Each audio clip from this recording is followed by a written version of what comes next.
Assalamualaikum everyone. I am Shalida Ashraf, Assistant Teacher of English from Horipur ML High School. You all know that due to the pandemic situation of coronavirus, our government has taken decision not to open any educational institution for the safety of our children. For this reason, our teachers have found an alternative to teach our students, and the alternative way is online education. And the teachers of Horipur ML High School are no exception to it. And for this reason, today I am here to give you a lesson on English grammar. Okay, before going to the topic, I want to see you some pictures. Now look at the pictures. By seeing the pictures, you have to gauge the meaning of the picture. Okay, now look at the picture.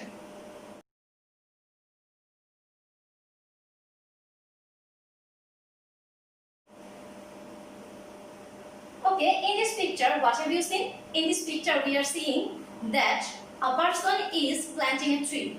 So here we see that a person is doing a work, and the person is planting the trees, not the tree is planting the man.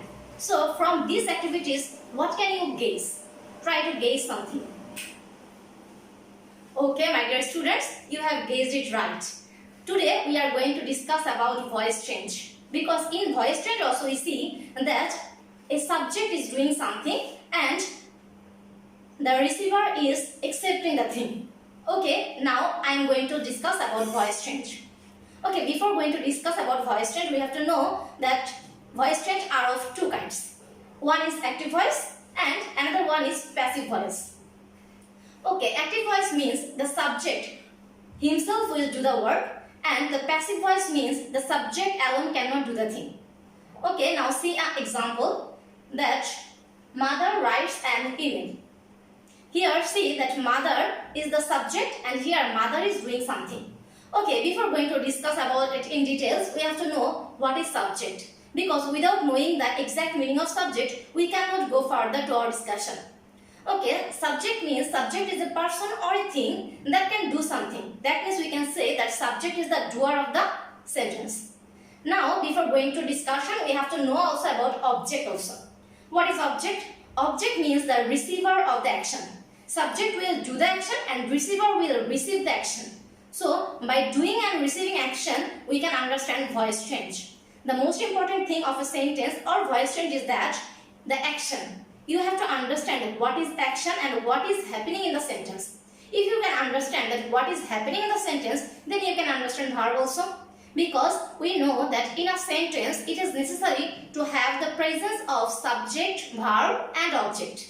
In some cases, object may not be needed, but subject and verb is always needed in a sentence. Now I am going to discuss about voice change. Now again look at the sentence, mother writes an email. Here the sentence, mother writes an email. In this sentence we can see that mother is the doer and email is the receiver. So mother is subject and email is object. One important thing is that sometimes student thinks that the last word of the sentence is object. But this is not correct all the time, because in a big sentence we sometimes see that apart from object we have some extension. But students get confused by seeing this extension of the sentence. They think that this is the object of the sentence. So there is an easy solution to find out object. The solution is that you have to question your verb. You have to question your verb with what or whom. If you can get the answer by questioning what and whom, the answer will be your object. So, see this sentence, mother writes an email. If I question my verb with what or whom, then I will get the answer. See, what is my mother writing? The answer is my mother is writing an email. That means this email is my object. Now, I will go through the rules of voice change. The first rule says that you have to make your subject as an object, object as your subject. This is the first and foremost rule of voice change. So if I go to my previous example that mother writes an email, here mother is my subject and email is my object. So I have to make email as my subject and mother as my object. So I have written that mother, email and mother. Now the second important rule of voice change is that you have to always use the V3, means past participle form of verb while you are doing passive voice. So the verb is right here. So I have to write the past participle form of this verb. That means from write you have to write written. This is the second rule of voice change. Now the third rule of voice change is that you have to use a preposition by. Most of the time you have to use the preposition by while you are doing passive voice. But in some cases you have to use other preposition also. We will see these examples later on. Okay, now if you want to make a voice change, then you have to always take the help of helping verb. That means auxiliary verb. So how can you use the correct auxiliary verb in voice change? For this reason you have to see a chart. Okay, in this sentence I am using is as it is present indefinite tense. But now look at a chart. By looking at this chart you can understand that what will happen when you are writing voice change. Okay, now look at this chart.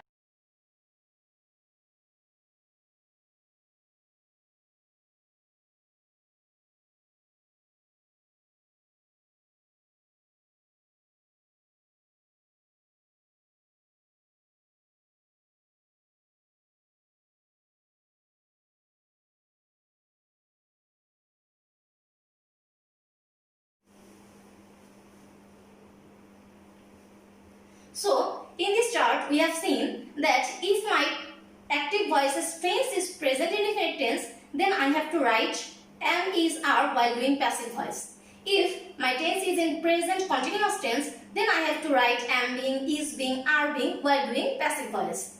And if my tense is past indefinite tense, then I have to write was, were while doing passive voice. Like this, we have to memorize this chart. If you can memorize this chart, then you can easily do voice change.